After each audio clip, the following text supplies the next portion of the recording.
29। पीछे से बात ना करो शिवांश, अपने मन में याद करो। Tissue in action.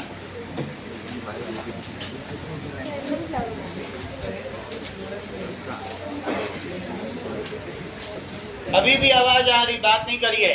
That is group of cells of similar kind, ठीक है, which perform a similar task, a single task या ये पर्टिकुलर टास्क मिल के जब कोई काम करते हैं तो उन ग्रुप ऑफ सेल्स को क्या कहते हैं? टिश्यू। जैसे बहुत सारे लोग मिल के कोई काम करें तो उनको टीम कहते हैं। तुम लोग मिल गए और कुछ काम कर रहे हो तो उसे टीम कहते हैं। तो सेल का भी ग्रुप मिल के कुछ काम करता होगा तो वो क्या कहलाएगा? टिश्यू। लिखो इस चीज को, ग्रुप ऑफ सेल। आयुष राज पढ़ाने नहीं दोगे? आयुष रॉय उस समय तो जमाई राजा बन रहे थे।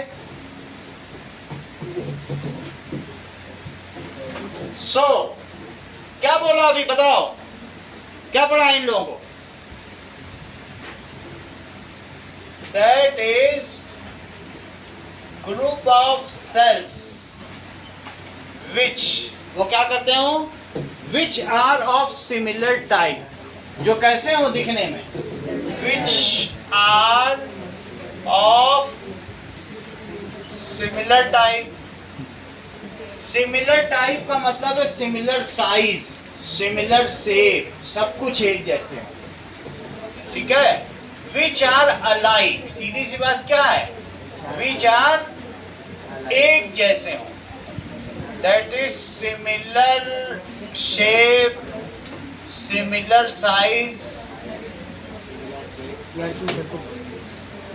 ऐसा हो। विच कंबाइनली परफॉर्म, जो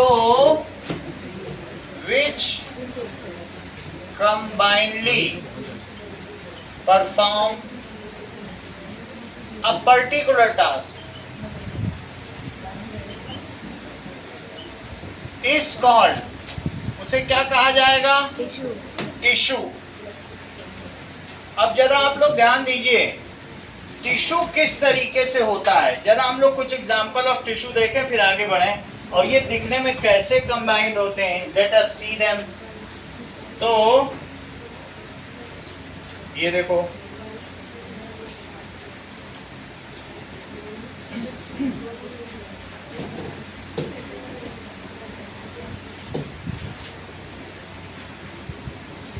now see different types of human tissue.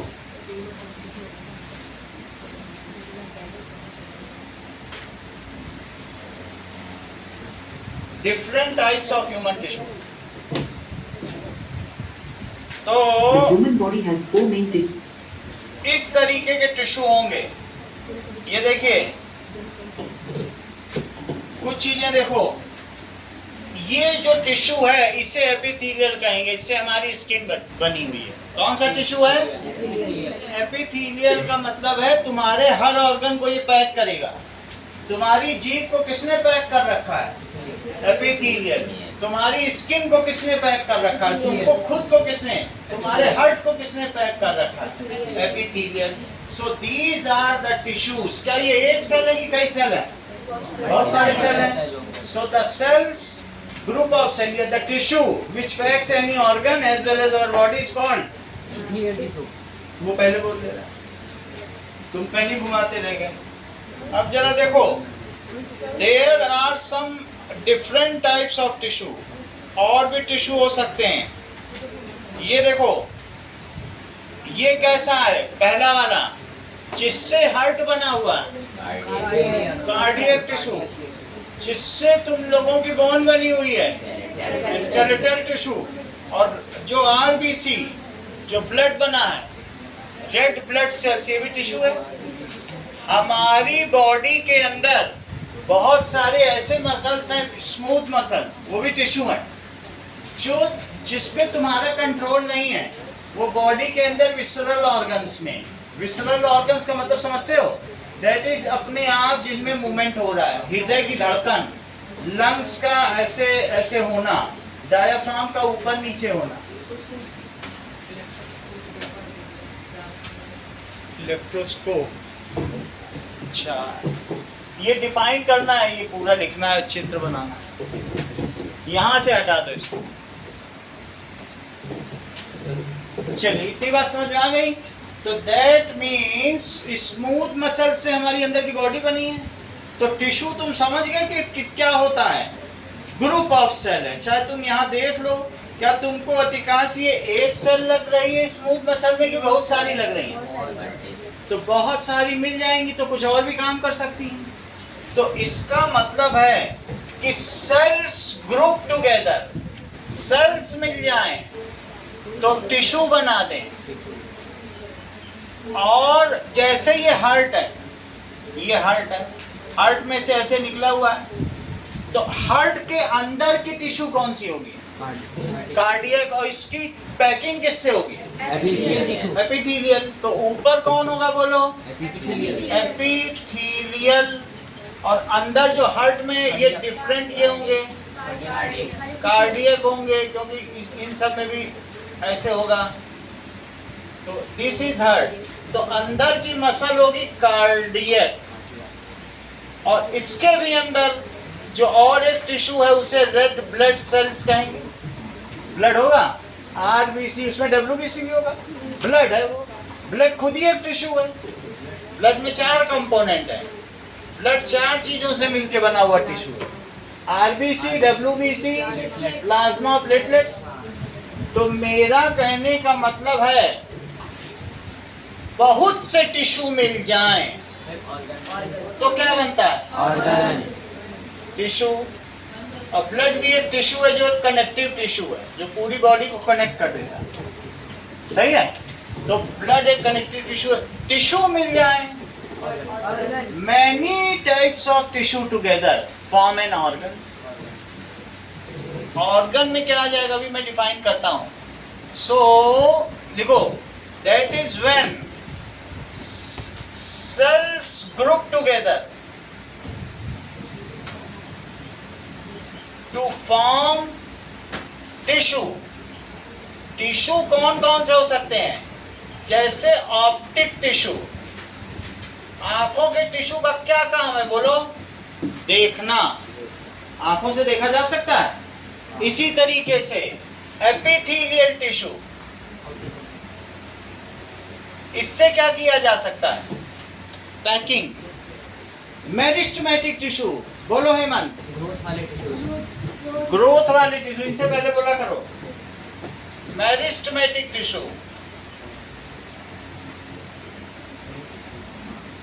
Growth वाले टिश्यू हो जाएंगे। और कार्डियक टिश्यू से क्या होता है? कार्डियम बनता है।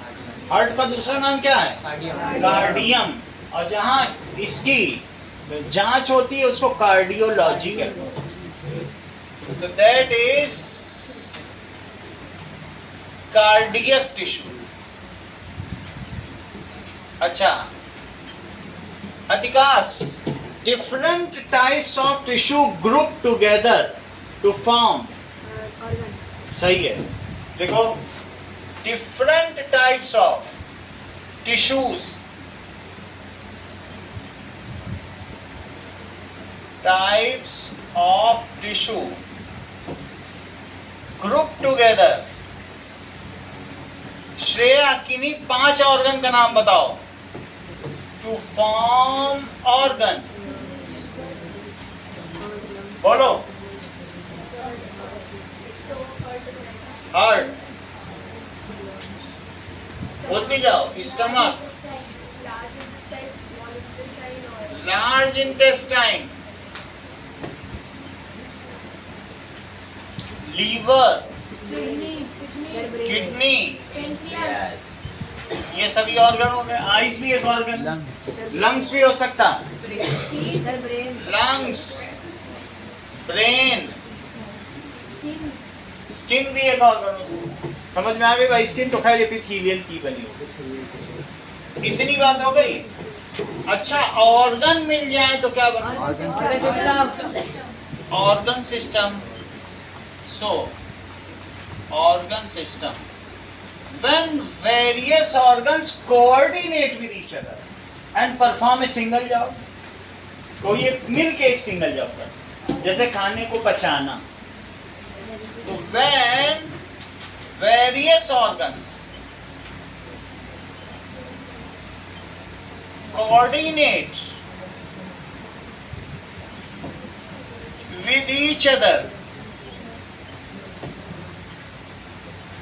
and perform a single job is called. Yohan कोई 12 ऑर्गन सिस्टम के नाम बताओ.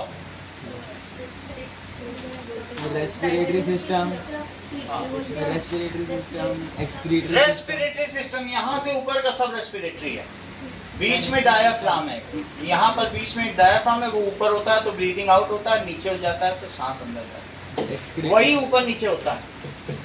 रेस्पिरेटरी सिस्टम, इससे ऑक्सीजन ली जाती है, CO2 छोड़ी जाती है. तो कौन सा सिस्टम है? Respiratory system. रेस्पिरेटरी सिस्टम, और बोलो. डाइजेस्टिव सिस्टम, और बोलो. Digestive system. Circulatory system. हमारे ब्लड बॉडी में क्या होता है? Circulatory system. ध्यान दीजिए, जो सर्कुलेटरी सिस्टम है यही ट्रांसपोर्टेशन सिस्टम है. कौन सा सिस्टम है? Muscular system, transportation. Nervous system, nervous system, बिल्कुल सही, जो कि कंट्रोल एंड कोऑर्डिनेशन करता है. तो नर्वस सिस्टम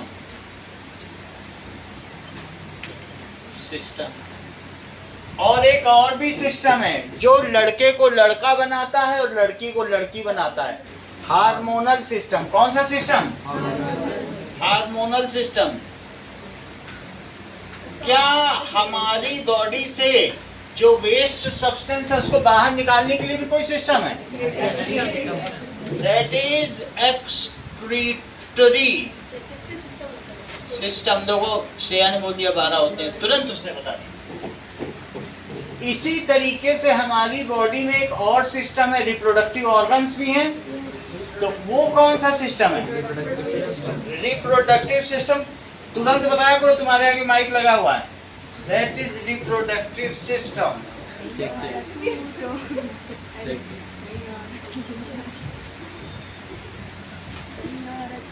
यहाँ तक समझ में आ गया?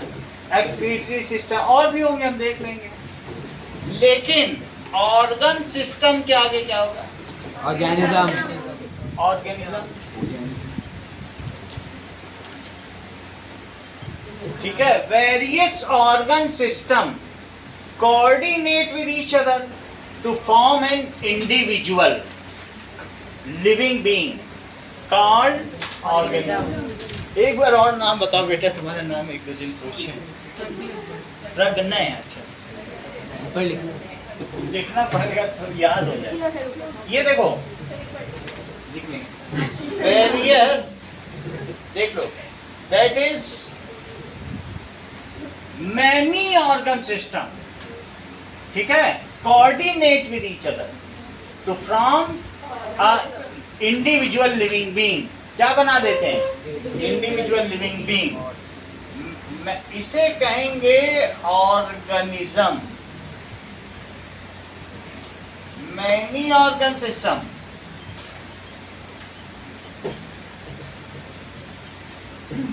ठीक है. Coordinate with each other.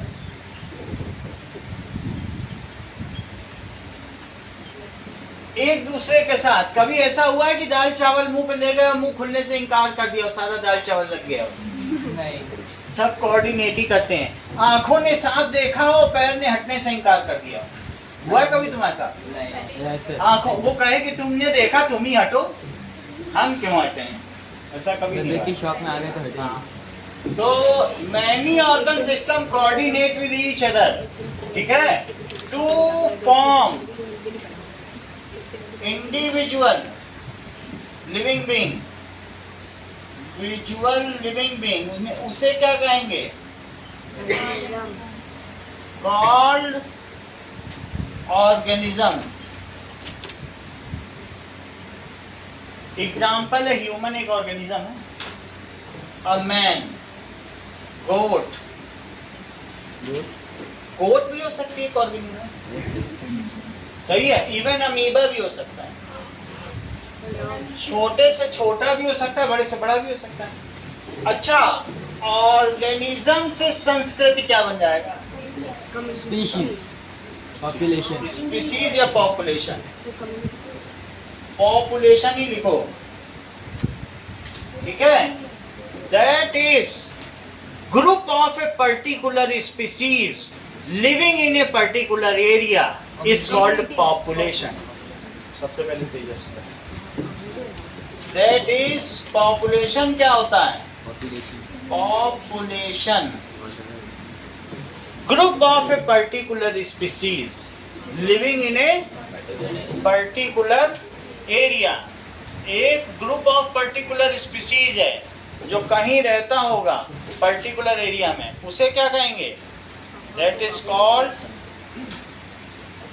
अथ्रेत आया है, तेजस, इसको इतना पुराना शरीर बहुत है।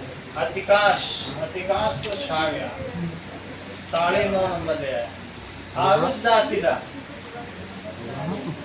हेमन, आरुष को दे दो, हेमन, 10 नंबर भाई जानते हैं कृष्णा राय, प्रत्युष, हाँ, अच्छा। चित्रांश, इसका नंबर काट दिया, ये मत देना। श्रेया राज, सेलवाल। अरे मैंने ऐसे जल्दी ये नहीं लो। बनाया था, नाउ रिद्धिमा परमार, संस्कृति पर शर्मा, अरे कैसा बनाया? योहान, दोनों टॉपर हैं। योहान सेकंड टॉपर है, सेकंड के 11.5। चलो 11:30 सर 11:30 के सर 11 में से 11:30 के चले आया है तो क्या करोगे? क्या किसी के नंबर छीन दोगे? उसने अच्छा किया होगा, अच्छी राइटिंग होगी, कौन है मेरे राइटिंग का भी तो कुछ होता है। युवान की राइटिंग देखिए कितनी अच्छी है, सर अच्छी। उसके आधे अक्षर समझ में आ जाते हैं। सर सेकंडरी हाँ, वैसे इतनी भी गंदी नहीं है सर। ये तो तुम्हारा कितना सेंट्रियोल प्लांट बनाओगे? सेकंड हो तुम ना। 10.5 और किसी के हैं? 10.5 पे बताओ। नहीं 10 पे लिखा भी ना देना घर में, मम्मी कहेंगी 11 में 10 नंबर लाया। हाँ। एक्सचेंज तो 150 देना, ये 50 के हैं, 200 हैं। चलो पॉपुलेशन रिपीट करो। हाँ ठीक है, that is group of members of particular species. Group of species मत बोलो, group of members of particular species living in, जैसे इंडियन पॉपुलेशन, राजस्थान पॉपुलेशन, ऐसे particular area is called population. अब ध्यान दीजिए, पॉपुलेशन का अगला क्या है? Community. What is community Shreya? Group of different population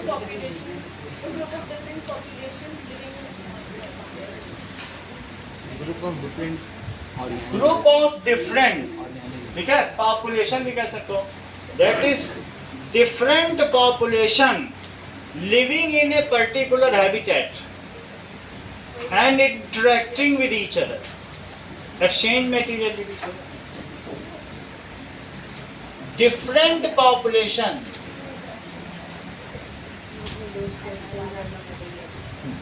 living in a particular habitat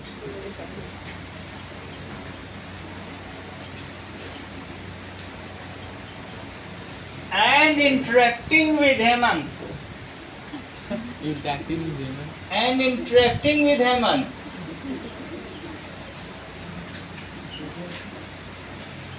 बता ही नहीं रहे हैं मन। Each other is called community. Example community का है मैन, काऊ, डॉग, कैट, चूहा, सब एक साथ रहे कहीं, मच्छर। तो मैन, काऊ, डॉग, इवन ट्री भी आ जाएगा, ट्री, मॉस्किटो, फ्लाइज, ये सब कम्युनिटी एक साथ होंगी, एक ही साथ होंगी। कम्युनिटी का अगला क्या है? सर बायोस्फीयर नहीं, इकोसिस्टम। सिस्टम। ठीक है, different living and non living things in a particular area which makes a particular habitat या niches habitat।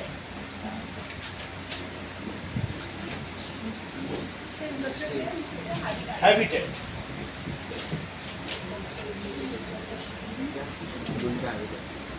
डिफरेंट क्या क्या चीज बताई? Animate and inanimate, living and non living. Different animate, animate का मतलब जीवित, और इनएनिमेट का मतलब नॉन लिविंग। तो लिखो different animate and inanimate things, उससे इकोसिस्टम बन जाएगा। इकोसिस्टम समझो, वैसे हिंदी में तुम लोग को पता है, लेकिन क्या पता अधिकांश को ना पता हो, इसलिए लिख दे पारिस्थितिकी तंत्र। नहीं मालूम हो सकता है उसे। हाँ, लिख दिया, अधिकांश के लिए लिखा। तो जैव और एग्जैक्ट इन्होंने बता दिया। हाँ, आप अच्छा बताते हैं। इकोसिस्टम, सो डिफरेंट कंपोनेंट्स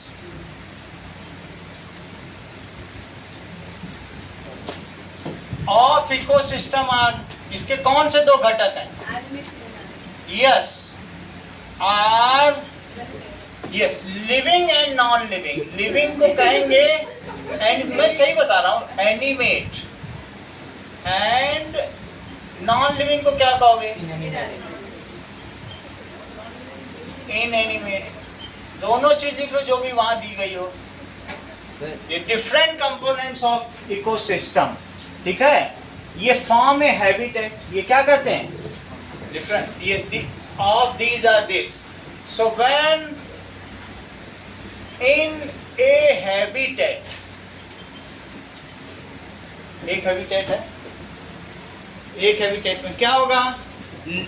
ये ऑल, ये जो भी चीजें होंगी, all components come in a habitat, all different components of that habitat is combinedly called ecosystem. In a habitat, Riddhima, जो भी उसके कंपोनेंट हैं, पेड़, पौधे, हवा, पानी, जमीन, आदमी, कुत्ता, बिल्ली, मच्छर, सब इकोसिस्टम। इसमें से तुम एक भी चीज हटा लोगी, वो इकोसिस्टम डैमेज हो जाएगा। मच्छर हटा लो, हवा हटा लो, पानी हटा लो, डैमेज हो जाएगा। खटमल हटा लो, देख लो डैमेज। सही है। Any component of ecosystem can not be removed, this badly या एडवर्सली अफेक्टेड इकोसिस्टम। वो आपस में एक दूसरे से चीजों का आदान प्रदान करते, interconnected, they exchange materials and energy from each other. In a habitat, all components of, ठीक है, that habitat combinedly called ecosystem. All components. हाँ बोलो। सर आपने बोला कि हर एक कंपोनेंट जो इम्पोर्टेंट है ना, तो अगर हम पैथोजन को अगर हटा दें तो तब भी पैथोजन अगर तुम हटा दोगी तो यहाँ तुम्हारे दादी बाबा का ढेर लगा रहेगा। वही लोग माइक्रो ऑर्गेनिज्म जो बैक्टीरिया है ना, वो डिकम्पोजर्स हैं, अब वो खटिया पे लेटे रहेंगे, बोलोगे ये मेरी परदादी है, ये ऊपर दादी है, पर दादी है। अब वो लाइन से सब लेटी रहेंगे। पैथोजन को रिमूव कैसे करेंगे? पैथोजन को अगर रिमूव कर दिया तो डिकम्पोजिशन रुक जाएगा, और डिकम्पोजिशन रुक जाएगा तो ये जो बायोजियो केमिकल साइकिल है वही रुक जाएगा। तो पैथोजन को रिमूव ही नहीं कर सकते? नहीं कर लिया, मान लो इनको लक्ष्मी जी का वरदान मिला, all components of habitat is called ecosystem. उसे क्या कहेंगे? इकोसिस्टम। अभी बायोस्फीयर बाद में, पहले इसका आएगा इकोसिस्टम। ठीक है। In this different component exchange energy and material with each other. In this different component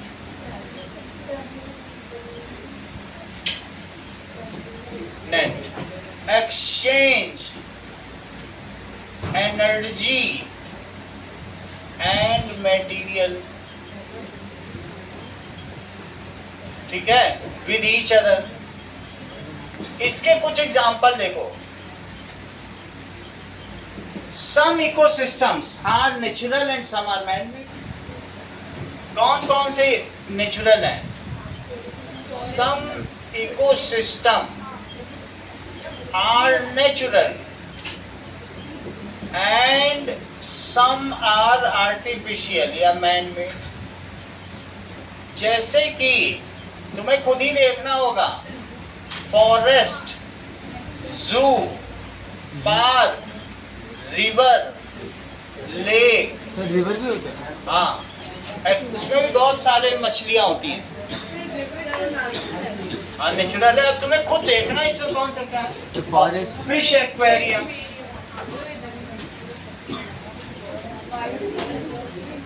हाँ, जू हो गया, बायोस्फीयर नेशनल पार्क हो गया। समझ आ गई? लिखो इकोसिस्टम। इकोसिस्टम के ऊपर क्या होगा? बायोस्फीयर।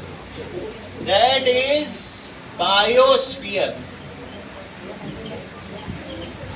देख लीजिए, थिन बेल्ट, ठीक है, thin belt over earth, at earth और in water in which living organisms exist.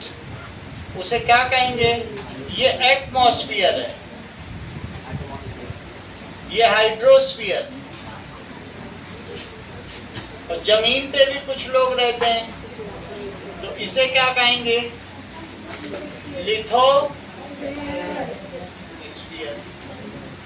So the belt of earth, ठीक है, in which living organism exist is called biosphere.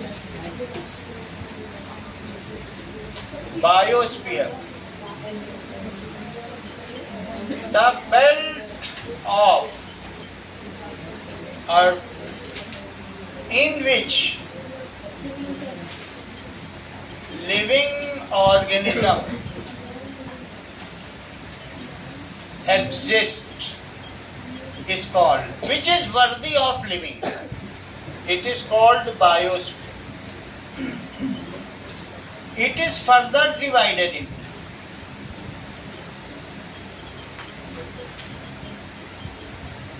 lithosphere, hydrosphere. Hydrosphere पानी होता है, और atmosphere क्या होता है?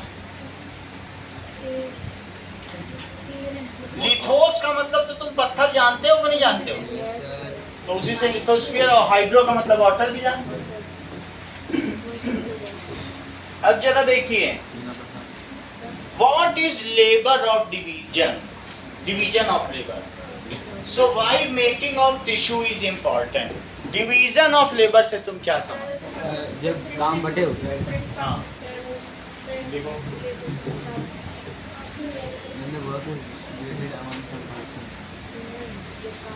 चलो क्वेश्चन लिखो। What is division of labor?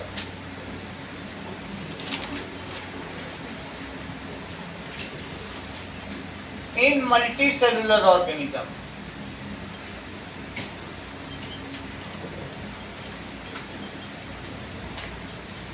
What is importance of tissue?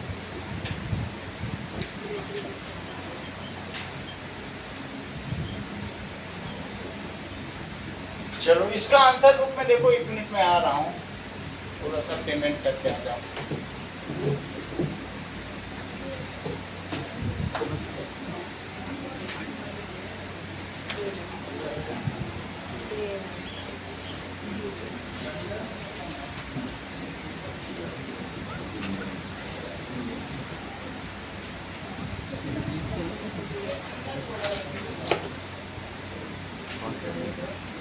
समझ में आ गई कि क्या इंपॉर्टेंस है डिवीजन ऑफ लेबर से? श्रेया तुम क्या समझ रही हो? काम को आपस में बांट दो।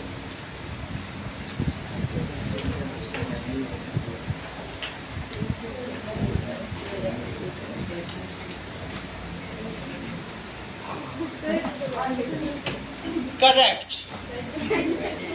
बताया ना तुमने भी। It division of work. It is the division of work of the body and enables it to carry out complex life processes. सही है, यही लिख लो। अब इससे पहले कि ये बताने से मना कर दे, नहीं लिखो flow chart of various levels of organization. ये क्या चीज तुमने देखी? Flow chart of various levels.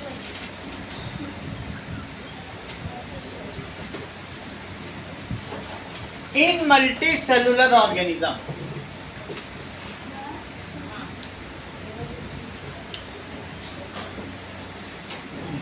उनका देख लीजिए, ये देखो, अगर तुम्हें क्या लगता है कि तुमने दाल चावल पैर में रख लिया तो कितनी देर बाद वो तुम्हारे पेट में पहुंचेगा? 2.5 साल में। हाँ, मतलब process of diffusion is so slow. एक सेल से यहाँ पर अगर तुमने कुछ रख दिया या तुमने आँख पे खिचड़ी रख ली, वो खा लेके खिचड़ी, तो कितनी देर बाद पहुंचेगी पेट? करेक्ट, 2.5 साल। इसका कैलकुलेशन 12th में, लेकिन ये अभी बताना सर रख के देखेंगे ना रखो, मतलब 2.5 साल में हम जी कहाँ पाएंगे ना उतने साल। सर वो खिचड़ी डिकम्पोज हो जाएगी। सुन लो चीज को, diffusion is so slow process. एक सेल से दूसरे में जाना, दूसरे से तीसरे में, और यहाँ से पेट तक का सफर है 1 करोड़ सेल का, और मिलियंस और बिलियंस। सर मतलब वो दाल चावल हमारे बॉडी के स्किन के अंदर कब जाएगा? स्किन के अंदर भी नहीं जाएगा, क्योंकि स्किन खुद ही इम्परमिएबल सर डिकम्पोज हो जाएगा वो तो पहले। Skin is impermeable. मान लो स्किन छील ली, अंदर डाल दिया, पैक कर दिया। ऐसा जैसे ट्रिकी काम अधिकाष्टल। ये देखो, ये इम्परमिएबल है, इससे कुछ नहीं जा सकता। देखिए थोड़ा। सुनो इस चीज को, तो सर कहाँ से? लिखो, diffusion is a very slow process. जो मल्टी सेलुलर ऑर्गेनिज्म है, अमीबा में तो अकेला सेल है, मर्जी हो बाहर से खाना ले लिया, पानी ले लिया, सब खाया पिया, मजे किया, दौड़ पड़ा, एक सेल। लेकिन मल्टी सेलुलर ऑर्गेनिज्म में अगर जॉब का डिवीजन ना हो, एक को देखना पड़ेगा खाना, आंख देखेगी, हाथ जाके उठाएगा, फिर मुंह उसको चबाएगा, वर्दी बनाएगा, स्टमक उसे डाइजेस्ट करेगा, फिर ट्रांसपोर्टेशन सिस्टम उसे क्या करेंगे बोलो? ट्रांसपोर्टेशन सिस्टम ब्लड के थ्रू पूरे बॉडी में भेजेंगे, और पूरी बॉडी में से जितना भी वेस्ट सब्सटेंस होगा लीवर में जाएगा, लीवर उसको डिटॉक्सिफाई करेगा, उसमें से यूरिन बनाएगा, और किडनी उस यूरिन को फिल्टर करेगी, और फिर उसके बाद यूरेथ्रा से निकल जाएगा। इतना काम होगा। तो इसका मतलब है कि single cell can perform job if it is in immediate environment, contact of environment. However, in multicellular organism, all cells are not in immediate contact with environment. तो सभी सेल इमीडिएट कांटेक्ट में है क्या? तुम्हारे पेट की सेल इमीडिएट कांटेक्ट में है environment में, उसको ऑक्सीजन कौन देगा? तो लंग्स से जाए, फिर लंग्स से ब्लड लेके जाए तब ऑक्सीजन दे, नहीं तो पेट की सेल मर जाएगी। सही है? लिखो, इन मल्टी सेलुलर, हमारी बॉडी के अंदर ना जाने कितने सेल हैं, उनको तो वो बिना ऑक्सीजन के ही तरस जाए, मर ही जाएंगे, ठीक है। In multi cellular organisms, all cells are not in contact of, वो बिल दे दिया उन्होंने क्या, in contact, not in contact of, हाँ हेमंत सेंटेंस पूरा करो, environment. हाँ immediate, not in immediate contact of environment.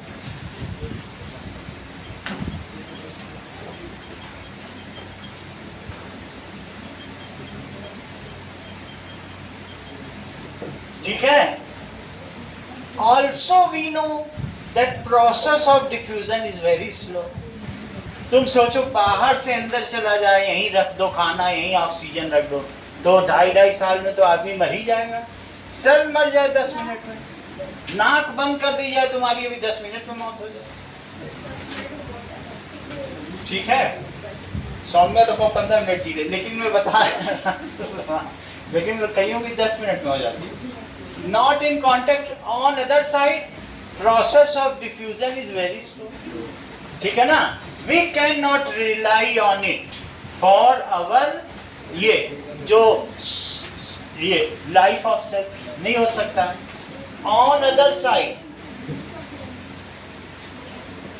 process of diffusion कैसा है, of diffusion is very slow, इसलिए so in multicellular organism different cells take different shapes, then group together and form tissue and undertake different jobs. Various levels of organisms हो जाएंगे, बहुत level हो जाएंगे नहीं। so in multi cellular organism क्या होता है, cellular organism cells take different shape and similar kind of cell,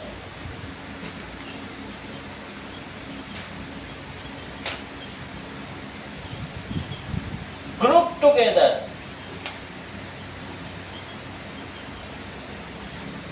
to perform a particular task.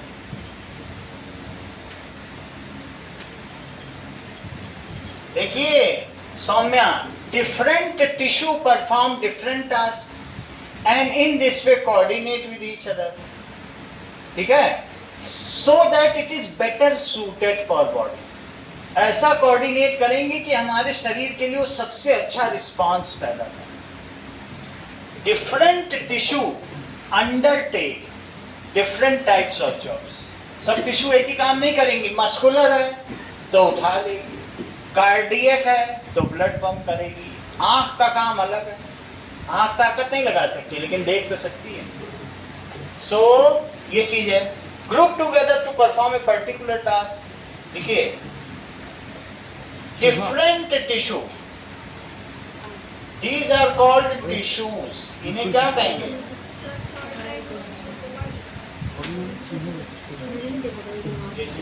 Third line में क्या चीज लिखी है, सो हटा दो ये देखो, these are called, कम्युनिटी है, these are called tissue। चूहा के साथ तो रहना ही पड़ेगा ना, अभी ये नहीं चूहा देख के पकौड़ा खाने का मन कर रहा है। No, these are foul. We are vegetarian. These are called tissue. Different tissue perform. Different tissue क्या करेंगे? हाँ।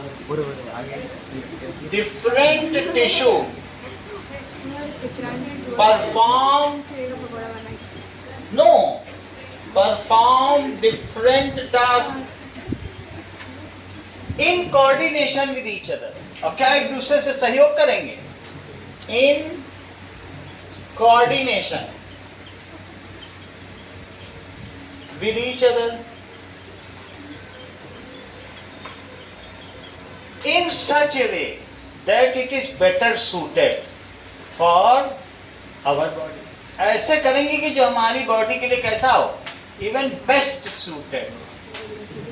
Coordinate with each other for survival of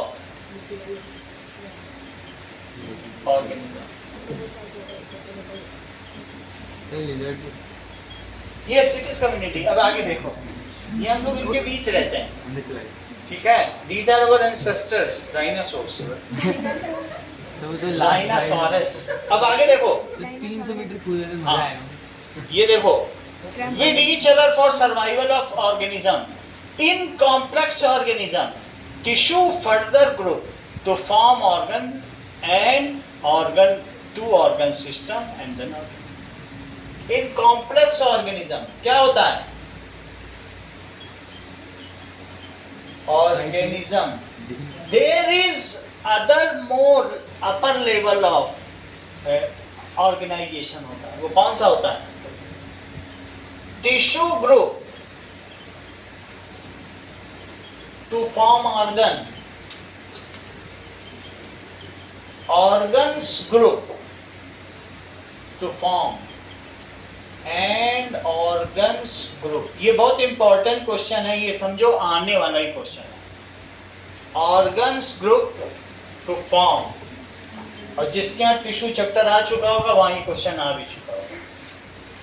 organ system. अगला देखो,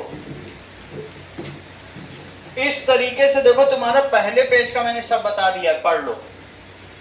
पहले पेज को एक बार नजर मारो। अब हम लोग आगे की बात करेंगे, ठीक है?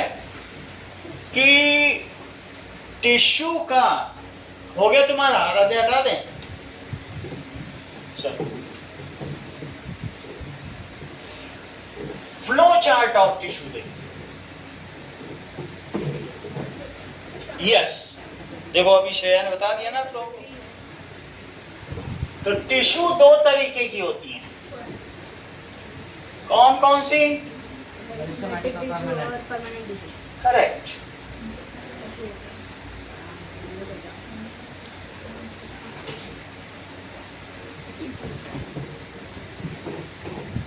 अब ये देखो, टिश्यू प्लांट टिश्यू भी हो सकती है, और दूसरी क्या हो सकती है? एनिमल टिश्यू हो सकती है। अगर प्लांट टिश्यू हुई तो दो तरीके की हो सकती है। मेरिस्टेमेटिक, जो कंटिन्यूअसली ग्रो करती है, डिवाइड करती है, लगातार डिवीजन होता रहेगा, और परमानेंट डिवाइड नहीं करती है। लो, ये जब अपनी डिवाइड करने की एबिलिटी लूज कर दे तो उसे क्या कहेंगे? Permanent tissue. वहाँ पे चूहा है। वहाँ भी है? सर नहीं, वहाँ पे ही है जहाँ का वेट। हाँ। अब ये देखो, ये देखो वो भी पड़ेगा ना। Meristematic tissue, sir ecosystem. Meristematic tissue तीन तरीके के होते हैं। Correct. कार्म। That is lateral meristem, apical और intercalary। सबसे पहले तेजस से बताया, और that is सही है। लिखो, मेरिस्टेमेटिक टिश्यू क्या होता है?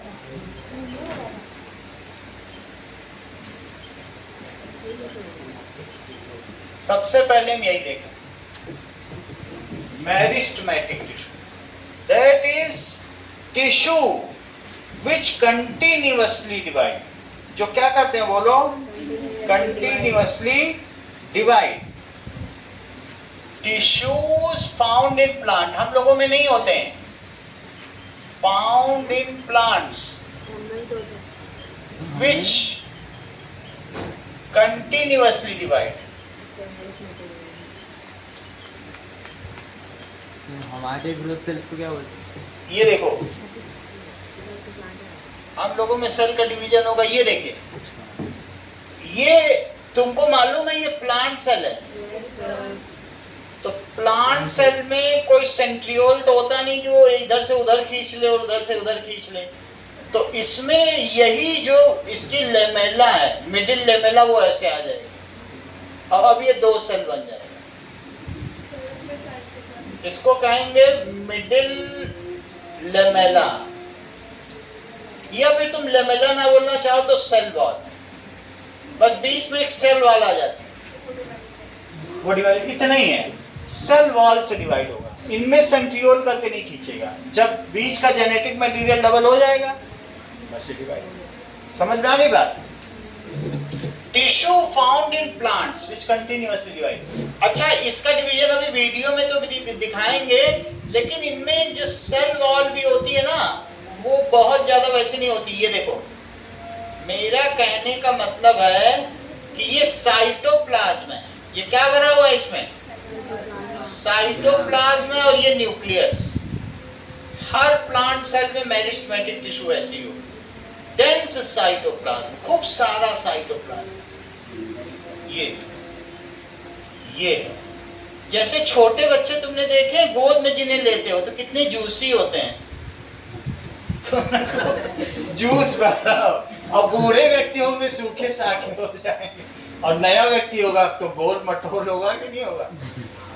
पिंच गाल ही उनका तुम ऐसे कर लो लाल हो जाएगा, और बूढ़े में तुम पिंच करो लाल होएगा, कुछ नहीं होगा। तो वैसे ये जूसी होते हैं, इनमें साइटोप्लाज्म बना हुआ।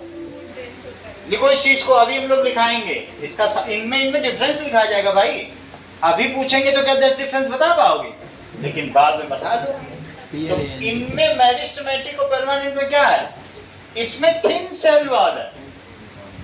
इवन जो इनके बीच का ये जो स्पेस है, intercellular space is very less. इसमें भी एक सेल पाया जाएगा, छोटू सा। हाँ, बढ़ता जा रहा है ना, अभी दिखाएंगे तुमको, वीडियो देखोगे तो जानोगी। लेकिन मैं ये कह रहा हूं, इनमें इन सेल के बीच का जो स्पेस है, इट इज नॉट फाउंड। और सेल वॉल कैसी होगी? वो मोटी थोड़ी ना होगी, बड़ी बड़ी बड़ी। कभी तुमने आगे की ट्विग को पकड़ के कैसे मुड़ जाती है? पेड़ का सबसे ऊपरी हिस्सा देखा है, मुड़ जाएगा, क्या वो टूटता है? खीरे की तरह टक से टूटता है। जो टूटेगा उसमें सेल वॉल होगी, very thin cell wall, dense site होती है, लेकिन इतनी पतली कि बनते बनते तक फिर से डिवाइड हो गई, फिर से डिवाइड हो गई, उसे बढ़ने का मौका ही नहीं मिल रहा है। थिन सेल वॉल, समझ में आया? देखो, और ज्यादा इसमें है भी नहीं कि मान लो upper lamella, middle lamella, inner lamella, एक ही लेमेला होता है। वैसे तुम्हें मालूम है सेल 3 लेमेला का होता है कि नहीं? ठीक है, लेके नहीं जाना चूहा, यहीं छोड़ के जाना। ये नहीं तुम जेब में रख के निकल दी, ये एसेट्स हैं। Ecosystem destroy. हाँ, इकोसिस्टम। ये देखो सर, आपके वो उसके नीचे घूम रहा है, इसके नीचे घूमने दो, हम बाद में बेसन लाएंगे। लो नो, tissue found in plants, these have dense cytoplasm, these have dense cytoplasm। नाम नोट करो, dense cytoplasm है। और बताओ, नो इंटरसेलुलर स्पेस। सेल के बीच में यहां मैंने बना दिया छोटा सा सेल, लेकिन अदरवाइज कोई सेलुलर स्पेस तो नहीं होता। No intercellular space, inter cellular space. These are mostly polygonal, oval और spherical। बहुत सारा polygonal, समझ आया? रेक्टेंगल नहीं होगा। प्लांट सेल तो तुम रेक्टेंगल बनाते हो, लेकिन इसमें हेक्सागोनल, ऑक्टागोनल, डेकागोनल, दो डेकागोनल, 12 सिरे। मेरा कहने का मतलब ये कैसा होगा? पॉलीगोनल, ऐसा होगा पॉलीगोनल, ऐसा। डेकागोनल, दो डेका, पॉली।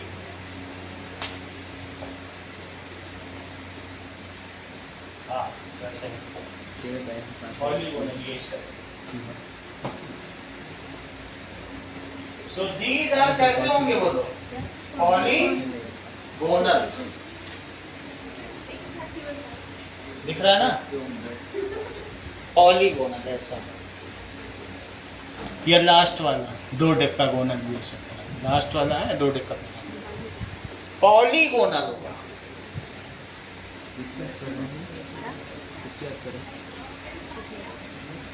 ठीक है, नाउ सी। तो ये कैसा होगा? These are either spherical, oval और पॉलीगोनल। तो बस मेरिस्टेमेटिक टिश्यू की वो थिन सेल वॉल होती है, है? तो थिन सेल वॉल बस हाँ बस इसी क्यों स्फेरिकल, ओवल और polygonal. These are found in growing area. ये कैसे होते हैं? These are newest in its types. इन नए सेल होते हैं सर। तो दीज आर फाउंड इन, इनका काम क्या है बोलो? Found in growing area. Check करो। These increase height of plant, ठीक है, depth of plant, girth of plant, मोटाई। गर्थ जानते हो? थिकनेस। जैसे वो कहते हैं कि कोई वो पैंट पहनता तो पैंट की गर्थ कितनी, घेरा, ये इसकी गर्थ है जो बेल्ट हमने लगा। Girth of plant and branches of plant. ये क्या क्या बढ़ा पाएंगे बोलो? These are involve in increasing height, depth, ठीक है। जितनी किसी भी पेड़ की नीचे की जड़ होगी उतनी ही उसकी ऊपर की कैनोपी होगी। हमेशा ये बात याद रखना।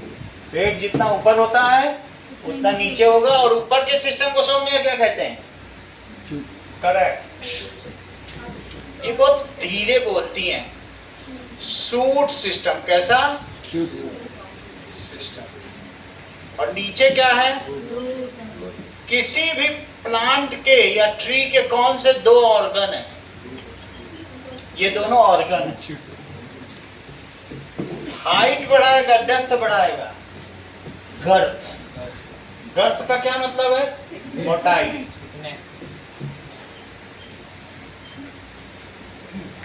Thickness and number of branches. तो लेंथ भी बढ़ाता है ना ब्रांचेस। वो जो भी होगा वो एपिकल है। अब हम इन तीनों को पढ़ेंगे, एपिकल, इंटरकैलरी और लेटरल। जरा चेक करो। ऊपर से देखने पे जो न दिखे वो लेटरल कहलाता है। अगर ऊपर से हम लोगों को देखा जाए तो क्या ये हिस्सा दिखेगा? ये लेटरल। सही है। तो इसलिए what is 3 kinds of meristematic tissue?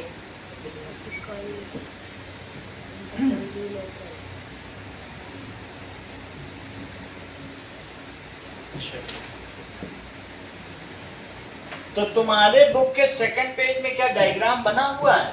नहीं बना है तो 3rd में देखो। 2nd में तो प्याज का दिखाया है, 3rd में भी नहीं दिखा रहा, 4th पेज, 4th में भी नहीं दिखा रहा, दिखाया ही नहीं। चलो मैं बनाता हूँ, ठीक है। ये देखो, मान लीजिए इस तरीके का हो और यहाँ पर ये चीज हो, एक ब्रांच निकली, ये ब्रांच निकली, और कहने का मतलब है ये इस हिस्से में जो टिश्यू पाए जाएंगे उन्हें क्या कहोगे? जो इसकी लेंथ बढ़ा रहा है। और इसी तरीके से जो नीचे भी होंगे, रूट में यहाँ पे होंगे या यहाँ पर होंगे या यहाँ पर होंगे, इन सभी को क्या कहेंगे? Apical. Yes, that is found at apex, जो शीर्ष पर पाए जाए उसे क्या कहेंगे? Apical meristem. जो लेंथ में ग्रो करे. लेंथ में ग्रो कर दें तो इन्हें क्या कहेंगे? एपिकल। ये भी एपिकल है, ठीक है। It is involve in growth of root and shoot lengthwise. It is involve in growth of root and shoot lengthwise. It is found at tip of root and shoot. ये कहाँ पाया जाएगा? It is found at tip of Root and shoot. root and shoot. Shoot लिखना चाहते हो पहले, shoot and एक ही बात। अब जरा देखो, जो ब्रांच के पास पाया जाए यहां पर, ये पूरा यहाँ पे इसे बढ़ाने काम करें, इसमें से एक नई ब्रांच निकालते हैं। एक ब्रांच है, नोड होते हैं, कभी गन्ने में नोड देखे हैं? जहां भी नोड होंगे, इंटर नोड्स बहुत सारे, तो इंटर नोड बोल दो, उन्हीं जगह से ब्रांच निकलेगी। सही है। So that is what is inter calorie.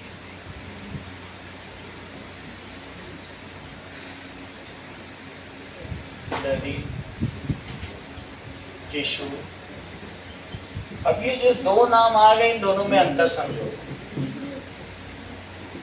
चलो, what is difference in node and internode in plants? इसका मतलब समझो, क्योंकि इंटरनोड भी इन्होंने बोला है।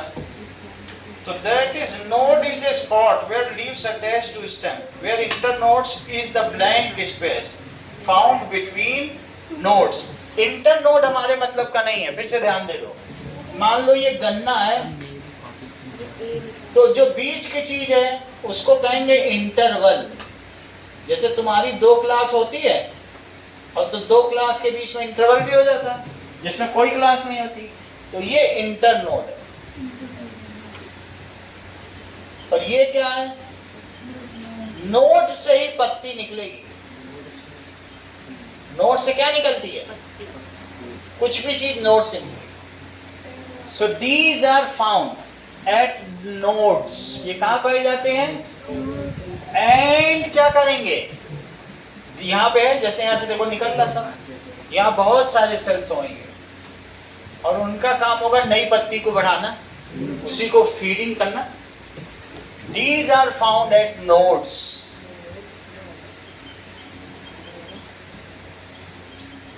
At nodes. नोड से ही पिछली पत्ती भी निकली और भी निकलेगी। टेंडरिल निकल आया, कभी टेंडरिल देखा जो किसी पे मुड़ मुड़ के चलता है? वल्लरी, टेंड्रिल, ब्रांच, ये सब नोड से निकलती है, और इस वजह से इसे क्या कहेंगे?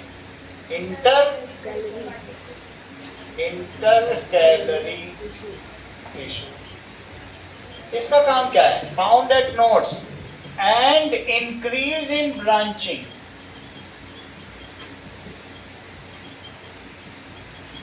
ये ब्रांचिंग को बढ़ाता है, ठीक है। तो इस तरीके से पेड़ का वॉल्यूम बढ़ाता है।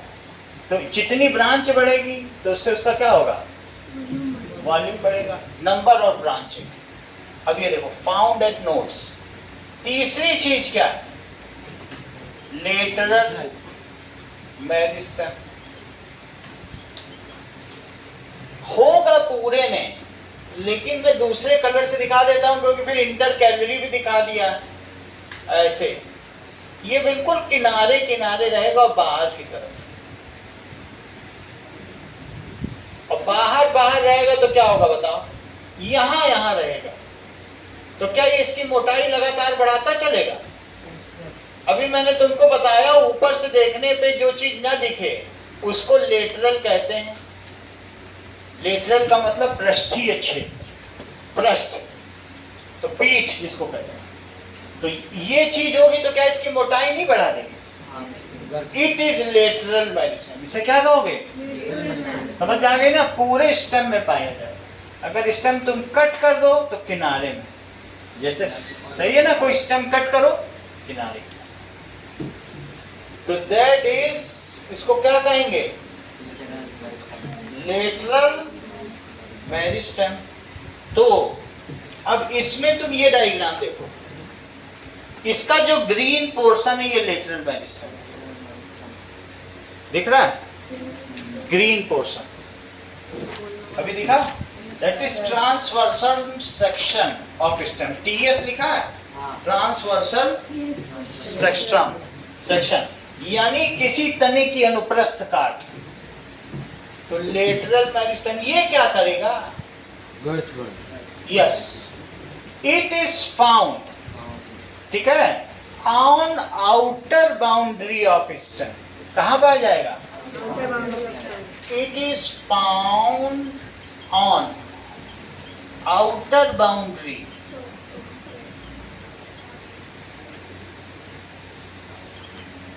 of stem and increase। ये जो ऊपर की चीज है ये कैनोपी है, जिस चीज से तुमको छाया मिलती है तो उसको कैनोपी कहते हैं। एंड इनकी जो कैनोपी बड़ी होगी तो तना भी बड़ा होना चाहिए भैया, गिर जाएगा plant. And increase girth, that is thickness of plant, of plant. अगर मैं किसी भी स्टेम को ले लूं, ये देखो मैंने स्टेम ले लिया और स्टेम के नीचे ये उसकी रूट है, ये सब क्या है? जमीन के अंदर रूट है, और इसके अंदर बहुत सारा, जब तुम स्टेम काटोगे तो ऐसे वेस्कुलर बंडल निकलेंगे जिनके थ्रू खाना पानी चलेगा। इन सबको क्या कहते हैं? संवहन वाहिकाएं। बिल्कुल घेरे में रहेंगी, गोल गोल। समझ में आई बात कि नहीं? ये नीचे तक जाएंगी। ये कहां तक जा रही बोलो? रूट्स तक। और ऊपर कहां तक जाएंगी? शूट तक। इसका नाम क्या है? Vascular bundle. क्या चीज है? वेस्कुलर। माइक में मत लगाओ, माइक को कुछ हो जाएगा, कितना महंगा है। वेस्कुलर बंडल, इतनी बात तुमको समझ में आ गई? तो वेस्कुलर बंडल के आउटसाइड में जो होगी वो यहाँ पे यही चीज लेटरल होगी। तो ये लेटरल मेरिस्टेम कहाँ पाई जाएगी बोलो?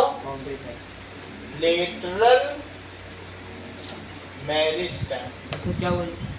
लेटरल मेरिस्टेम है, यानी अब मेरिस्टेम को क्या कहोगे? जो बढ़ने वाले ऊतक होते हैं। अब लेटरल यानी पृष्ठीय वृद्धि करने वाले ऊतक है, लेकिन ये वेस्कुलर बंडल है, संवहन वाहिकाएं जिनसे खाना पानी चलता है। हमारे अंदर भी खाना पानी चलने के लिए एक सिस्टम बना हुआ, ट्रांसपोर्टेशन सिस्टम। ब्लड करता है कि नहीं? हाँ। अब देखो, कहने का मतलब क्या है कि the cell which stops dividing, stop, उसे क्या कहें? Permanent tissue. परमानेंट टिश्यू लिखो।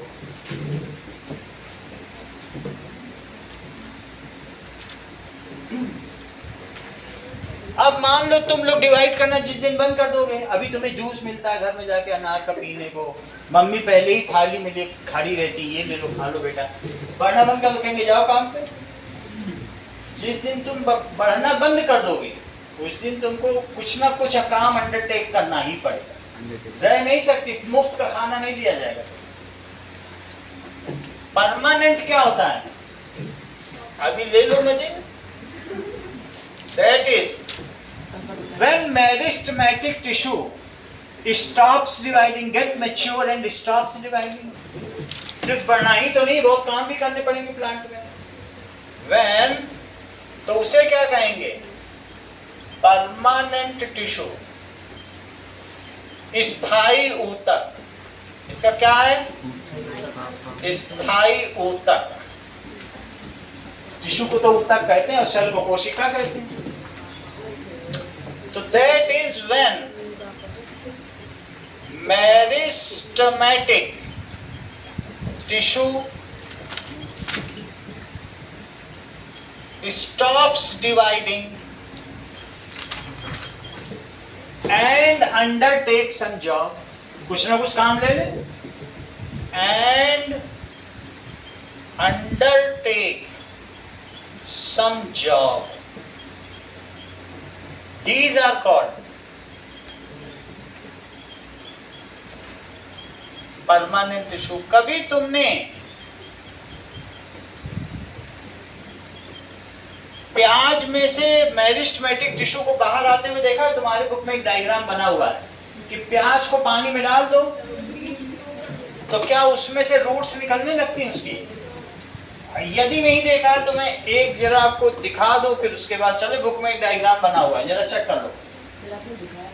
दिखाया तो फिर से देख लो, क्योंकि किसी और ने ना देखा। That is time lapse growth of roots of onion. ये देखो, ओनियन में देखो, ये ऐसे लगते हैं ना, तुम्हारी बुक का डायग्राम है, तो क्या उसमें से ऐसे बढ़ता चला जा रहा है? ये देखो, ये शूट्स भी बढ़ गया, तो ये प्याज है, तो ये ऊपर बढ़ा और नीचे बढ़ा। यही तो मेरिस्टेमेटिक है। ये काम है 6 दिन का खेल। दिखाया तुमको 1 मिनट में इसने। ये देखो, मेरिस्टेमेटिक टिश्यू क्या कर रहा है? सॉइल में रूट्स बढ़ा रहे हैं। ऊपर क्या बढ़ा रहे हैं? शूट्स बढ़ा रहे हैं। नीचे जो निकलता है उसको रेडिकल कहते हैं, ऊपर जो निकलता है उसे प्लम्यूले।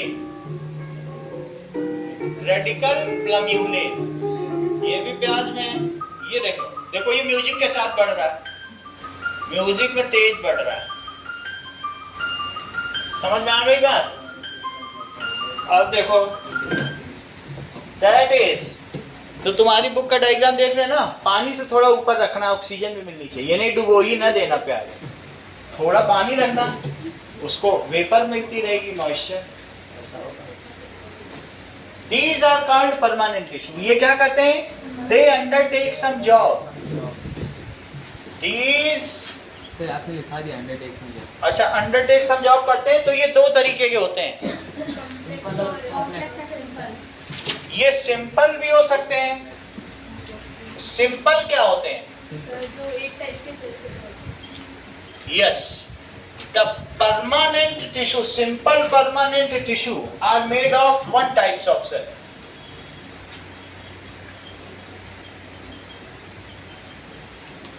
Tissue. It is made of one type of cells. सिर्फ ये एक टाइप ऑफ सेल्स के बने होते हैं। और सिंपल परमानेंट टिश्यू 2 तरीके के होते हैं। बोलो कौन कौन से? That is protective and supportive. Protective, और दूसरा कौन सा है? Supportive. Simple permanent tissue made of one types of cell.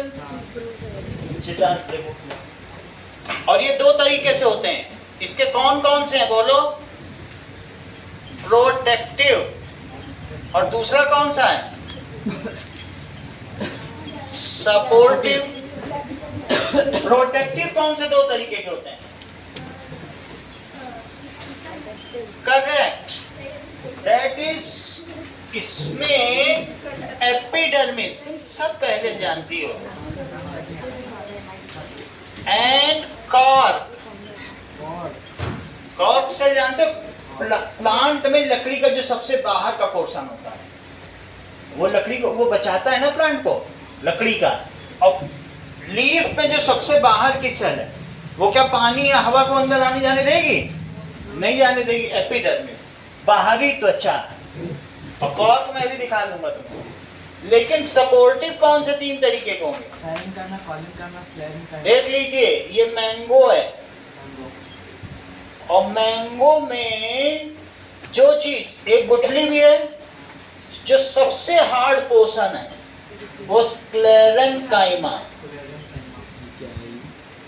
और जो इसके ऊपर की पील है वो क्या है, कॉलेन्काइमा, और जो पल्प है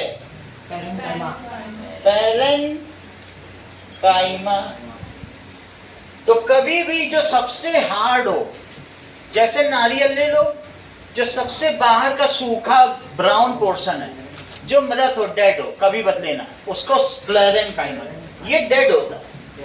नारियल में देखा है कैसे डेड होता है आउटसाइड, जूट, रस्सी बनती है जूट की, इसको कहेंगे स्क्लेरेन्काइमा। और जो लीफ की पिटियोल है बिल्कुल पल्पी ना हो, और या उसकी मिड रिब, ये देखो पिटियोल, ये ब्रांच से निकली तो क्या हुई, डंठल, पिटियोल, और ये मिड रिब, और इसके आगे ये वेन्स हैं लीफ में। तो ये कहने का मतलब है पिटियोल किसकी बनी होती है, जो थोड़ी सॉफ्ट हो उसे कहेंगे कॉलेन्काइमा। मुड़ जाती कि नहीं, तो क्या कहोगे इसको, कॉलेन्काइमा।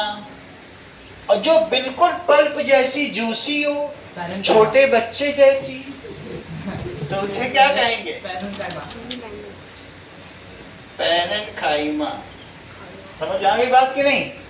तो दीज आर, अब तुम्हारे लिए कुछ काम है, चलिए, दैट इज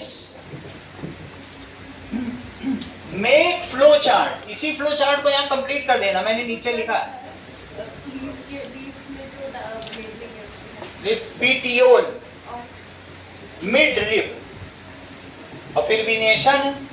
अब जरा चेक करो, तुमको क्या लिखना है, that is explain 3 types of meristematic tissue along with diagram. Explain 3 types of meristematic tissue along with labeled diagram. Video बंद कर। हाँ,